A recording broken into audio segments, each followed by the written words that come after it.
And good afternoon, listeners of KPTZ. This is Nora Petrich sitting in with Sheila Bender, Charlie Fleischman, and some special guests. Thank you for being here, Sheila. Thank you. We're excited. Yeah. Shall I introduce the special guests? Oh, please do. All right. Well, my grandsons from Seattle happen to be visiting this week.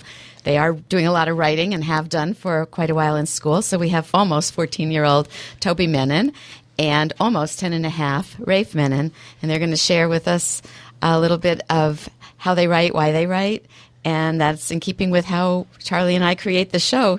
Thank you, kids, for being here. We love to have you, the young faces. And, of course, this is a special program with Sheila. You usually do a wonderful recording of it. Charlie is your editor. Thank you. Well, it is an honor to be able to create and carry off this show. I almost said producer. Charlie tells me I am. I think of him as the producer. We couldn't do it unless we were doing it together. It's quite a privilege to be able to bring conversations about writing to the KPTZ audience. And I know that I come in for the fund drive and make my donation, and I'm always happy to help keep this station going.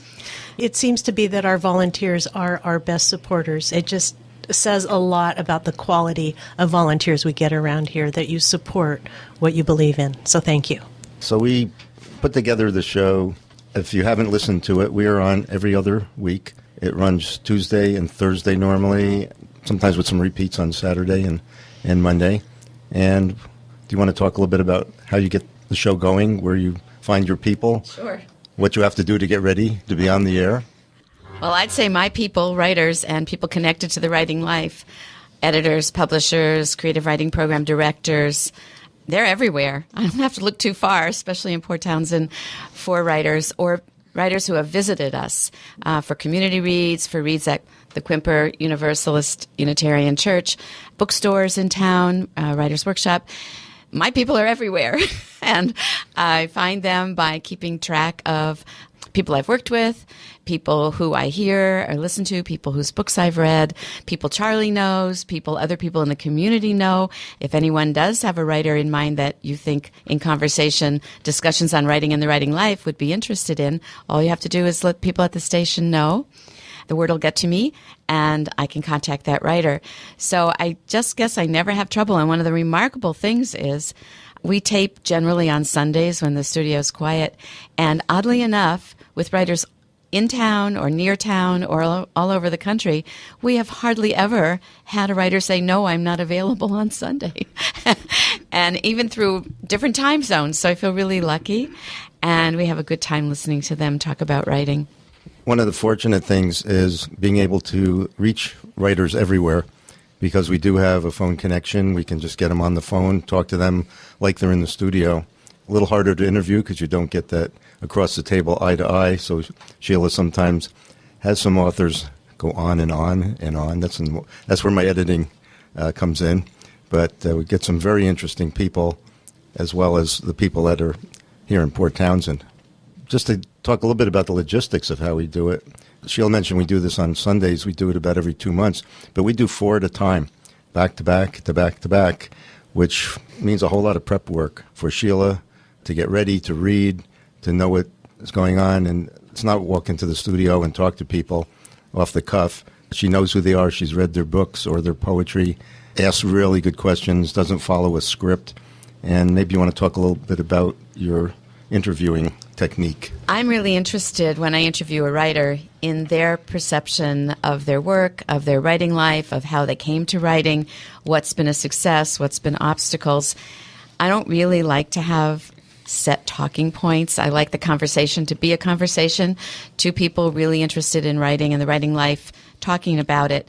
And generally that works really well. One of my favorite moments in the discussions are when a writer says, that's a really good question. I'll have to think about that. But they're pretty quick on their feet and they come up with answers pretty quickly. But there still is a lot of preparation, and that involves reading their work, reading their websites, reading reviews of their work, and just familiarizing myself as much as I can with their current and past work. And then it requires making sure I show up at the studio with their phone numbers if they're not coming into the studio, saying their names correctly, which oddly enough is not always easy, have their bios and their websites so I can tell people how to get in touch with them. That reminds me about all the people who do work at this station. what you hear on the air, if somebody's on for an hour or 2 hours, there's multi times that number of hours that have gone into preparation for it, whether it's a DJ, whether it's an interview show, anything that comes on here doesn't just come on the air. So the people that do the work put in a lot of time to make it sound like it's effortless when they get on the air. I know Charlie spends some time editing, and he mentioned sometimes writers who can't make eye contact with me because of the telephone do speak on and on without a new question. It's like one question just sends them off on a long monologue. And then Charlie spends a lot of time putting those together in a way where they'll be engaging and not repetitive. And I don't know how long it takes you, Charlie. At least, I'd say per show, at least 2 or 3 hours for the half-hour show, or sometimes longer. I'll do a first edit and try to clean up everything of the ums and the ahs and the whatevers, and if there's been any stops and starts or anything like that. And then when I get that done, usually not the same time because I need a break, I'll come back maybe a few days later, listen to the whole thing all the way through again, and I'll usually find some more things that I didn't hear the first time through. I'll do that. And then there's the other pieces go in the opening music. Sheila's husband, Kurt, does the little portion in the middle that lets you know you're listening to the station and the show, credit at the end, and it all comes together. And it's fun to do. We've been doing this together, about 2 years, and you were doing it before that with the other Sheila, Sheila Kalov. So how long has the show been on now? I did it for at least a year with her, maybe over a year, and I think it's more than 2 years for us. I think we're a little past 2 years. So we got a lot of shows in the hopper from there, and we're going to play some clips as we go along today, too, of some readings that people did in the shows, and you'll hear from Sheila's grandsons, too, about their writing. I want to introduce Toby Menon, and partly that's because he writes actually from a different source of inspiration. I would say I write from boredom. Yeah, and that boredom occurs where? They're in the classroom. I have teachers who aren't exactly interactive and engaging, and so the boredom is what drives me to write poetry. All right, so I'm just going to add a qualifier. Toby goes to school in Seattle, so all Port Townsend teachers can take a deep breath. You get assignments from your teacher in poetry, and those assignments lately have been to write in form. Yeah, most of the time. All right, so if you read the top one on our sheets here, you'll be reading a sonnet, right? I would be. Okay, let's hear it. Here's a sonnet I wrote a few months ago called Panic. Awoken in the fall by dying leaves, he looks around, nowhere to go. For his freedom, his sanity, he grieves. He looks at the clock, and time starts to slow. The minutes tick by and turn to hours, blank faces, a white excuse for a sky. Faster, he trembles, his blank face cowers, in panic and chaos. Why, he asks, why? The need to escape, stronger and stronger, but the fortress stays still. No, he must stay. Time drags by, taking longer and longer. His vision blurs, it's all fading away. Finally, it's over, his face drips sorrow. Hard as it was, just wait for tomorrow. Uh-oh. Think tomorrow's going to be better or more of the same? It's always more of the same. I see. But what does it mean to you as a person and as a writer that you could take this situation where you're like practically going out of your skin with boredom, and turn it into a sonnet, which in my opinion reads more broadly than just a kid in school bored. I mean, it's a feeling that I can identify, and it's very heightened in your poem. What do you make of the fact that you could do that? Well, it shows that poetry for me is a way to, I guess, get away from the boredom, because I can write about it and make it seem worse than it actually is. It makes my situation seem better, and it's fun. All right. Where did you get the details from in this particular poem? My head. Really? You weren't looking at dying leaves or the white sky? No, I was in that one classroom and it writing this. And no windows? Third floor, second floor, something, so the windows don't show much. All right, so this was your imagination at work. Yep. All right, and the next one that I'd like you to read is also in form. It's a villanelle. Is it written in proximity and time to the sonnet? The next day in the same spot. All right, let's hear what happened in the same spot. So here's a villanelle called Welcome to the Forest. Through the crooked trees the gusty winds blew. Any sound is echoed back in reply. Welcome to the forest, it surrounds you. Your feet stick to the ground, planted like glue. You feel the pressure of the dark gray sky. Through the crooked trees, the gusty winds blew. The ground is damp, no longer morning dew, upon which creatures of the night run by. Welcome to the forest, it surrounds you. A special stump which the creatures go to. Of all their struggles and hardships they cry. Welcome to the forest, it surrounds you. But all the noises stop, as if on cue. A look of hatred, they want you to die. Welcome to the forest, it surrounds you. A wave of aggression coming at you. Look around, you feel it, the end is nigh. Through the trees, the gusty winds blew. Welcome to the forest, it surrounds you. And what kind of feeling do you think this evokes beyond boredom? It's eerie, but it shows that the boredom is repeated, which is what I was going for. Like, it stays there. It's not going away, and there's nothing you can really do about it. And the villanelle is a very good form for doing that because of the way the lines are repeated. Yeah. Right? So it kind of retrieves the emotion that you're working from, which in this case is boredom. But it sounds to me like more than boredom. Your feet stick to the ground, planted like glue. You feel the pressure of the dark gray sky. If you had to talk about more feelings, what might you say that's about? The idea that kind of everything is against you, and that you got to fight back. It's really depressing, which is not necessarily the best. Some people say that poetry is depressing. But yeah, it's kind of the idea that it says a look of hatred, they want you to die. It's like everyone's against you, and you're stuck there. So you managed to make a feeling you sometimes have much bigger? Yeah, much, much bigger. And it makes your situation seem better. One of the things I really love about the shows on KPTZ are they're full of surprises. We call it an eclectic station, and that's part of the surprise. And so are the people and the way we conduct interviews and the way we put programs together. It's a fun station. So, again, we all really appreciate your support.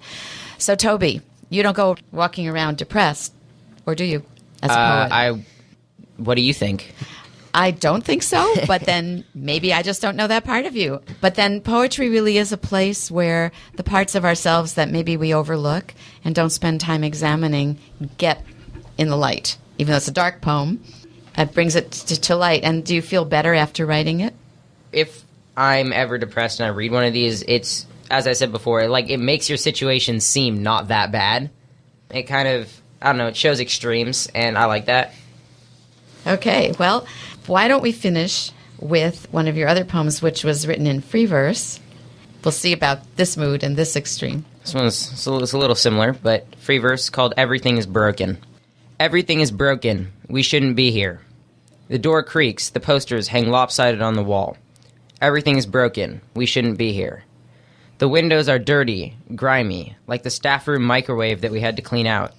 Everything is broken. We shouldn't be here. Learning is an artifact from the past.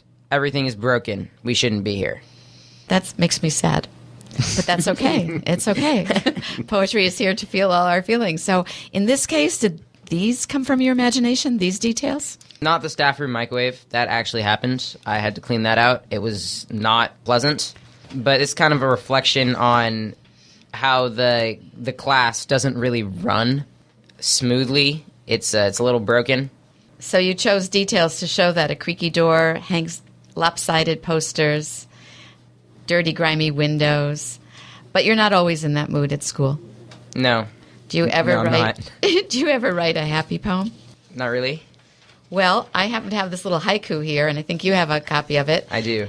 I kind of find this one happy. Would you like to read it?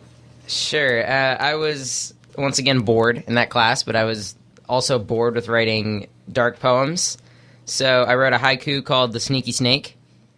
Goes, I'm the sneaky snake. You don't know where I will go, but neither do I. That's kind of like KPTZ, right? Thank you, Toby, very much. Thank you. We'll probably get back to you after we talk about some more poetry, either with our clips or with Rafe. Yeah, we could do a clip if you like. Brought a few in from people reading on various shows from the interviews. Do you want to set this one? This is Susan Bono. So why don't you just set up who Susan is, if you'd like. And Susan Bono is a California writer and editor. For years, she published a journal of the personal narrative called Tiny Lights. It had a very, very popular presence, and a lot of personal essayists were very thrilled to be published in that. And she, at the time that we're interviewing her, had just published a book of her own essays called, I think, What Have We Here? But that might be a little bit wrong. I don't have that book in front of me. But something like that, and it's an examination of domestic life and kind of goes deeper into what's going on inside the essayist as she's considering daily life.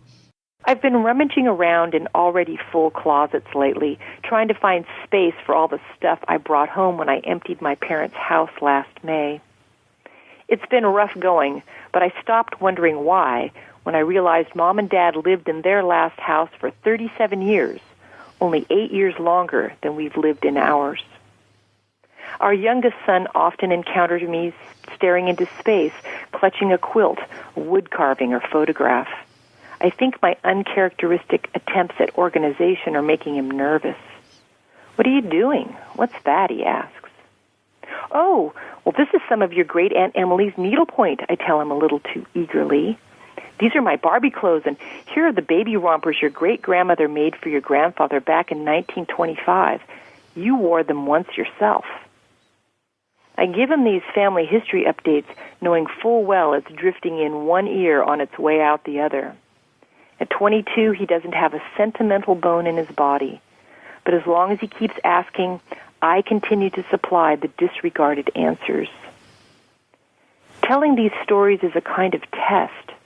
I'm finding out how much I actually know about the Scotty dog napkin ring, the China baby doll, the anniversary clock, the piece of Native American pottery. If I don't remember what my parents told me about these things, well, what do they really mean to me? "It's just stuff," I heard myself say a few months earlier as I watched people carry off Christmas decorations, books, camping gear, and clothing from the garage sale I organized to clear my parents' attic. But I might as well have said, they're just stories. Stories that connect me by an ever-thinning thread to a world that is disappearing. I remember asking my own mother, "What's that? Who are those people?" whenever I caught her sorting drawers or photographs. I thought I was listening to her explanations, but I didn't retain much. The tiny mirrored powder box with the ostrich puff, that silver thimble, I know they were her mother's, but what about the rest of the story? I'm sure she told me more than once, each time straining to remember what her own mother, dead before I was born, had told her. It's only now that I understand how the story of an object becomes more precious than the thing itself when there's no one left to ask about it. That was Susan Bono, and we're still not exactly sure of the title of her book, but she is Susan, and the last name is Bono, B-O-N-O. So if it's something of interest to you, just Google her. She has a website, and be lots of information about her out there. Right, and she was reading from one of the essays in the book. So as we were having her on the air, Nora, who's with us today at the soundboard, said that she had some questions to ask Toby about his writing. So, Toby, when you were reading, actually, your last, was it a haiku? Yeah. I got right into that classroom with you. And so what grade are you in? 8th grade. You're in 8th grade. And what class do you do all this writing in? English or language arts. And do you submit your writings to your Yeah, teacher, actually, all of these? I turned all of these in as one poetry book for a poetry assignment. So she definitely read them. Right. And were you assigned to be doing this when you were doing this? As in, was it time to write? Yeah, it was. Okay. So where does the boredom come from? The way she runs the class, if you're listening to this, sorry. But the way she runs the class, it's not engaging. It's not really interactive at all. It's just lectures, and it kind of pushes the entire class, the entire audience out of the lecture. And so it's repetitive, and there's a lot of time where I don't really have much else to do. So maybe I'll start thinking of these in my head, but when I write them down, it's actually time to write them down. Right. Well, to her credit, she's getting you to do some good writing. Absolutely. And I just want to say that poetry is a hard thing to teach. And I think the way I teach it is by modeling other people's poems. Is part of her instruction to read sonnets, to read villanelles? It is, but tends to be sonnets or villanelles that aren't necessarily the top tier ones that are just models for everyone, but more she tries to link it to other stuff we're doing in class. So it's not necessarily as interesting as it could be. I see. So the poems have to fit other needs besides just being a wonderful poem. Apparently, yes. Yes, apparently, yes. Well, I agree with Nora. She has gotten you to write some awfully good stuff, so that's good. And the lesson for me is what you said about when you're bored and you write about it and it heightens in the poem, then you look at your life and you think, well, hey, my life's actually pretty good, better than this. Yeah. I think that's a wonderful trick. It's kind of a magic trick. I learned a lesson from you too, Toby, so thank you. I'm going to get that pen and paper out. Thank you. Rafe Menon, Toby's brother, is here today too, and he's going to read from a poem and a story that he created a couple of years ago, if I'm right. 1 year ago, not that long ago. Okay, yeah. Would you like to start with an excerpt from the story? Okay. All right, so this is a story about a young man, a boy, probably around Rafe's age, who plays soccer, just like Rafe, and was not doing very well in his team. And this is an excerpt where he has to play. And I asked Rafe, why does he have to play? And he said, because he just has to. And I guess that's the way school is. So why don't we start with your excerpt? I couldn't do this, I thought. I just couldn't. How could I have gone through a game without scoring an own goal? The only way my team could win was I had to get benched, and I had the rest of the team do the work. I started hearing my coach. He said, Bob, I know you can do this. Just follow the 2 rules. Work hard and don't give up. Work hard, don't give up. I thought I would try it. I didn't know how that was going to work. I was terrible at this game. I had to try, though. My mind was going crazy. I thought I wouldn't have thought about how I was bad or I was scared. I would think about how I was good and how I was brave. I kicked the kickoff. I was so surprised. I got amazing at this game if I tried. I was really fast and I scored from the halfway line. Kind of. I was at the halfway line, and I blocked the ball back at them. One of them got the ball. Then I blocked it back into the goal. It somehow happened twice. I kept trying and kept surprising myself. I heard people shouting stuff like, nice save, how'd you do that? And best of all, goal! It made me feel amazing. I needed to try, though. Try not to think about the bad things. Try to think about the good things. Otherwise, I would have failed. The Buffaloes kept coming back at us. And finally, it was 11-10 them. Their 11 goals were boring. Some of them were from 3 feet away, and others were 5. Their best goal was funny, for them at least. Rob kicked it off my head. I felt fine, but then he kicked it right through my legs. They laughed their heads off. It was kind of funny, but not really. I was mad. I got so out of control that I kicked the ball as high as I could. With 15 seconds left on the clock, I couldn't see it. At 5, I started to see it again, but it was on a slant. 4, 3, 2, wow, I thought.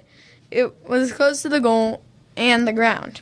1, and it flew in. I cheered my head off, and so did the rest of the Tigers. Yay. So I had to ask Rafe what an own goal was, since it's been a while since I played soccer, and you explained that it was? When instead of scoring on the goal that you're trying to score on, you hit it into the goal that you're trying to defend, and the other team ends up getting a point. So that's pretty bad if your only goals are own goals. Yeah. So this kid has a lot to overcome.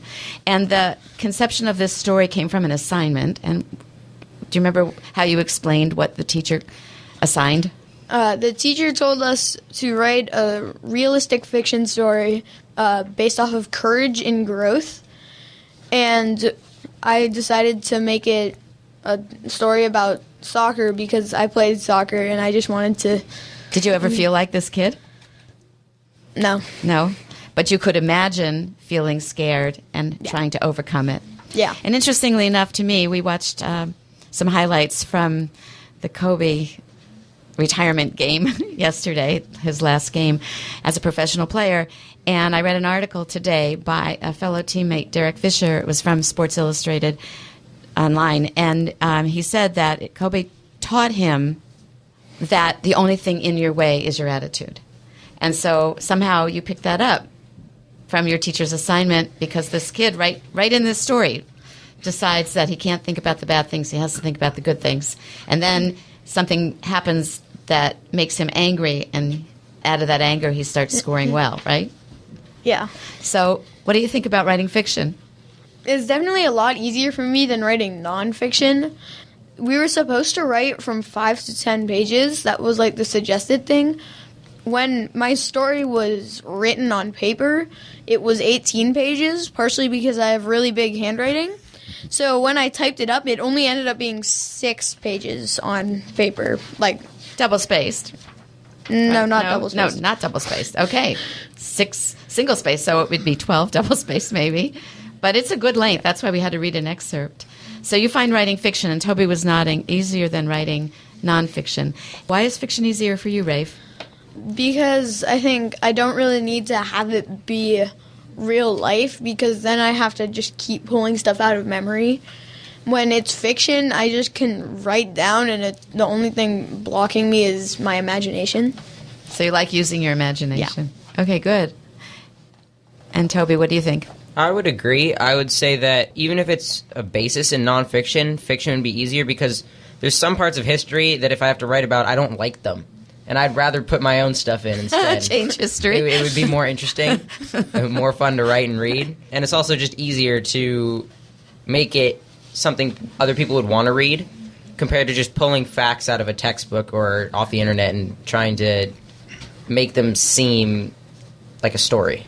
All right. Well, I'm a nonfiction writer, and I have just the opposite problem. I like to find the poetic way of putting real events and real details together in a way where it hits us deeply. So when I sit down to write fiction, it's actually very hard because I keep wanting to draw from my own personal experience and make it true. And that's why we have all kinds of writing out there. And that's why the program In Conversation is so much fun to do, because we've talked to fiction writers, nonfiction writers, poets, newspaper writers, Cartoonist. Playwrights, screenwriting. Right. Yes, we've had a pretty wide range of people, and we're still looking to expand it, and think we will as we get into the fall. I was thinking that maybe, Rafe, you'd like to end your segment of the program reading from a poem that you wrote that you seem pleased about. Yeah. So this poem I wrote is called Money, and it's kind of free verse, but a little bit of rhyming. So, $100 nice and free. $30 spent on fees. 5 for some crayons, 2 for some pants. Now I only have 63. 1 for my candy, 10 for some shoes. Now I'm down to 52. 12 on a t-shirt, 7 on a bee. Now we're at 33. 8 for a toy car, 4 for some fun. Now we're down to 21. 11 for a restaurant, 10 for a marathon. Now I'm left with 0. Well, that's the end of that. And where did the idea come from to write about money? Well, it was actually an assignment where they split the class up into little things, and it was all about writing a poem about something that we got rid of fast. I had to do money, so I just thought of, actually making the poem getting rid of money. All right. Well, I think that's a good assignment and a good idea. So we're going to turn now, after I thank you both very, very much for being here today and sharing your work and your ideas about learning and using poetry. We're going to turn to some more clips from In Conversation. Why don't we do the one from Ricky Ducornet? Okay, because Ricky is a Port Townsend resident. She's a painter, a nonfiction writer, a fiction writer, a poet, and she was an in-studio interview, which made it really fun. We could see each other, and I think you'll enjoy this clip. So one of the things that I'm writing about in the Deep Zoo is the creative imagination. The book is very much devoted to that, the many aspects of the creative imagination. And so at some point I'm imagining books that one might write and directions one might go, or things one might imagine to be what a future book could look like. Imagine with me, if you will, a book of fragrances to be read with eyes closed on moonless nights. A book that, in the silence of the darkest hours, dispels the reader's stubborn certitudes, banishes lies, and offers in exchange an experience of the world's hidden coherence, the vitalities of first and last things, the strings that make up everything, those active principles in which the reader's own dream plays its part. Imagine a book of nature that acknowledges, assures, and embraces the entire ecology of the planet as it respires.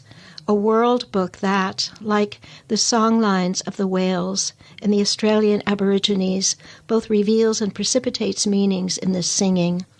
A book of nature that, as do the songs of the Efe pygmies of the Ituri rainforest, fuses the voices of insects, animals, and birds, even the sounds of thunder, lightning, and rain, making for an acoustic ecology.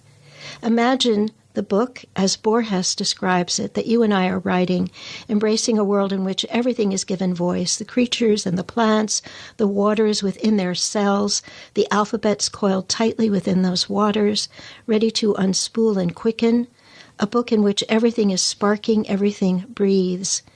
Because our appreciation of plenitude, of the extraordinary, the unanticipated, the unknown, the ineffable, is essential to our natures. It is embodied. It makes us wise, because eros is sparked by sympathies, not just between ideas, objective hazards, the leaps of mind, but encounters with mystery.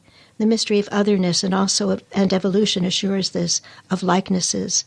I'm thinking of those instances over which we have no control, that surpass our wildest imaginings. Here aesthetic intuition lies in ambush, fertile and dynamic, invigorated by delight. Like the sea, the moment, and it is forever, is upon us. The moment spills open, and we are here to receive it and bear witness. I want to thank Ricki again. It was such a delight to listen to her talking about her teaching, writing, and the fact that she's putting out now little books about the artwork and artists who display their work in the galleries here in Port Townsend. It is interesting, too. A lot of the people you've had on are multi-talented people.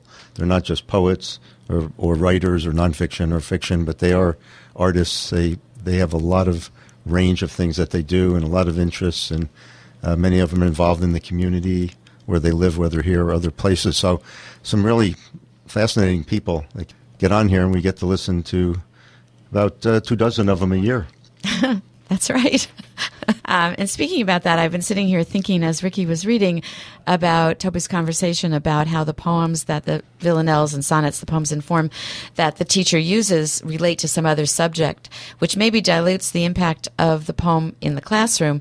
But it reminds me that poets are not just extraneous people. Writers are not just in it, just doing something that doesn't earn them money and is of little significance. The fact that poetry relates us to so much about the world makes sense to me. And I was horrified to read an article about representative to Congress in one of the southern states who was saying that art should not be funded. This is very recent. And he said that, for instance, the study of poetry is just a study for a pre-Walmart job. Isn't that horrifying? So we need radio stations like KPTZ, and it's extending its reaches further. I mean, I live in Cape George. I'm so happy when the supplementary tower went up, and now I can hear KPTZ at home. I used to listen in my car. And now I think we get all the way to Squim, yeah, and all the way to PA, and then the other direction we go to Hood Canal maybe. Can listen quite a ways, which means other people besides people in Port Townsend can hear what is close to our hearts and what matters to us. I think we should listen to Gary Lilly, who plays a lot of music in town, speaking of cross genres, and also teaches at the Writers' Workshop, a poetry class. The Bushman's Medicine Show. 1. Every day, my God is the same light that breaks through the trees and holds the water snakes to hunt the creek in a moment of abeyance, a submergence of their natural demon selves. Trauma healing is what I'm selling, a repair to whatever damage is wrapped around our bones. I believe in everything. It is in the Word, my fetishes, prayers to God, handmade from whatever was near a blue jay feather, a shiny black stone, a twisted knot of sassafras root, 2 packets of the sacred dirt from my grandmother's graves, wrapped in red from the flag and dangling off my rear-view mirror. 2. In the beginning word was God, and the music thereof. The spirit is in the laundromat. The wash is humming as I fold clothes from the dryer. What else have we ever had? that was stronger than our mojo working, stronger than our faith. All the words written on the thin pages speak of it. 3. The water we drink has been blessed, but we have spent hundreds of years in the accumulation of false facts, a route to the magic of the ancestor tree. I have what you need for the proper offerings, links of iron chain, fresh tangerines, hand-rolled cigars, and silver crosses. Praise whatever done to have you here. A God-promised received that night. Maybe a solitary flickering white candle with a drop of lavender oil to sweeten the air for song. Go to the barn. There are blues stacked by the bushels. You may have invested in stock in the Amen corner, but let me put some light on your head. An old gray fedora. Comfortable, warm, softly pinched and styled in the belief that with my God, word is bond. Wasn't that quite interesting? He has just such a very personal, deep feeling for what he writes, and it just comes out. One of my favorite interactions with Gary happened before this interview. I was in the Safeway pharmacy line picking up some medication for my mother, and he was in that place where you wait when they haven't quite got your stuff together and they're delayed and you have to stand there or go shopping. And I said, hi. And he said, I was just in my car listening to one of your interviews. And if I had known that they didn't have my prescription ready, I would have been in my car listening to the rest of it. Made me feel really good. So I reminded him that it would be playing again that week and he could catch up with it. And podcasts, right? Yeah, we should mention the podcasts are available from a link on the homepage of kptz.org after a few days or so after the show has aired its final time. And Sheila's website, writingitreal.com. There's a link to just about every one of these interviews, podcasts for things going back a couple of years, so that if you heard one you liked and you want to hear it again, it should be on her site. If it was fairly recent, it would be on ours. If you want to just hear some people that you've heard parts from today, those would be good places to go, because all the ones we have that we've had today would be there. So good chance to explore and listen to some people and get a sense of who some of these authors are. What's really exciting to me is that now when I engage somebody to be in an interview, I can tell them to go and listen to some of the previous interviews if they'd like to hear something about the show. And they do it, and they are quite thrilled with them, and then quite honored to be asked to be on the program. So good work, Charlie. Everybody sounds really intelligent and smooth after you've done your editing. Well, we get some really good interviews and some wonderful questions coming out from Sheila that draw out people so that when you're done listening, you know who they are. You get a real sense of how they go about their writing, what they're all about, and who they are as people and authors. So we're really pleased to be able to do that, and we make a good team, Sheila and I. She really gets the show together well, and I try to make everything come out smooth in the end, and it seems to work. It does. I'm happy with it. So we have time to listen to Ephros, I think, yes, who's a young writer who was a Port Townsend resident until fairly recently when she moved to the cities of Seattle. Oh, I didn't know that. Afroz Ahmed, who did some writers' workshop things. She also did the instant.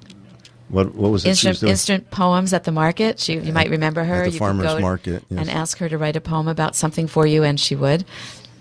And she talks about that, not in this piece that we're going to do, but in the interview. She talked about that in the process, and I thought it was quite interesting.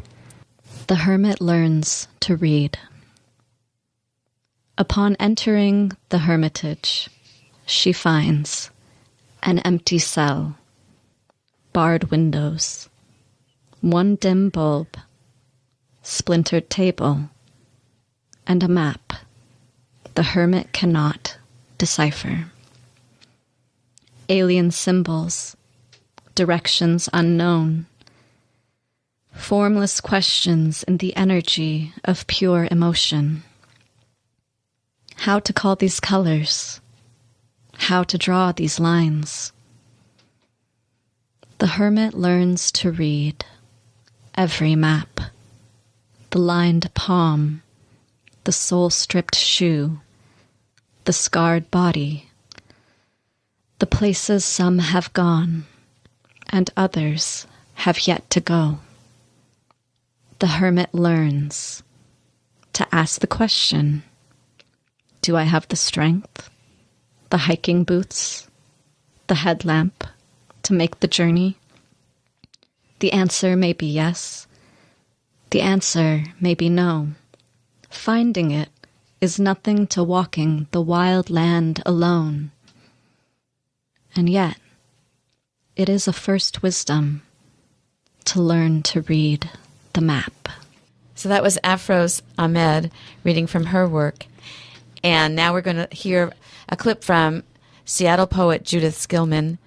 Okay, before we do that, I just want to thank Rafe and Toby for coming in. Having your young voices here at the station has just been a real gift to me, and to get that lovely youthful perspective. Thank you so much. Thanks for having us. Thanks for having us. All right, so we will now play a cut from Judith Skillman.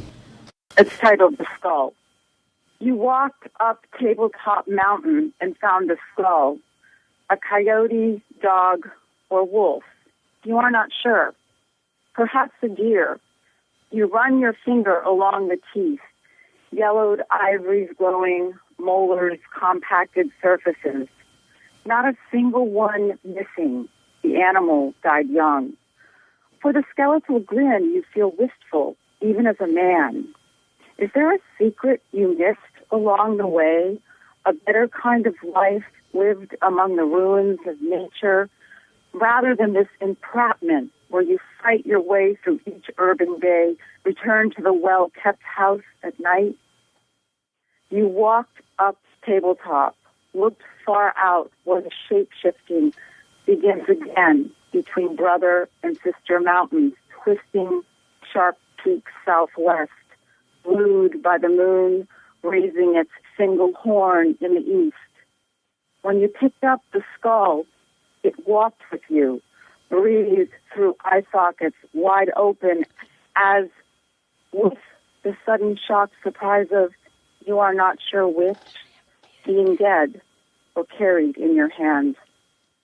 Today for me has been really fun because I've been able, with the help of my grandkids, to recreate a lot of what we do on the air, and I had the extra bonus of having Nora here and having Charlie here, because usually Charlie's very silent, although I can tell from his expressions that the writers are moving him or entertaining him, but he doesn't get to say things.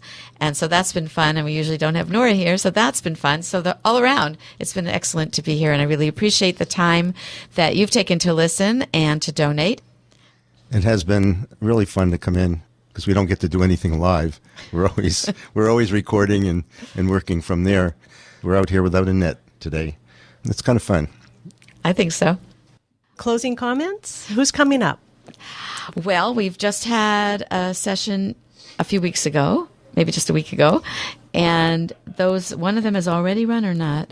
The first one, and I'm trying to remember who it is because I don't have the list in front of me. The first one will be on Tuesday. Oh, it's Stephen Wynn from San Francisco, who used to write for the San Francisco Chronicle, and you know a lot about him, so tell people so they know what's coming up.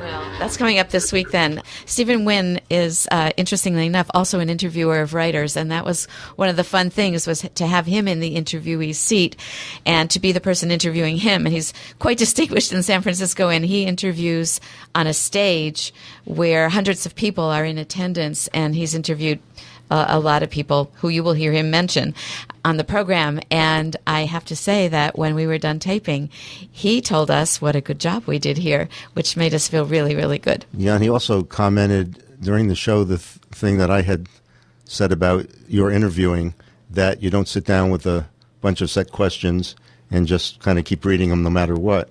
You start somewhere, you listen to what people are saying, and then you follow the threads and you go to where the questions take you, not to where you thought you wanted to go, period. And you know what? That is good guidance for writing, and maybe that's partly where it comes from in me. That's exactly what a writer needs to do. Follow the words, find out what they're saying, not where we wanted them to go.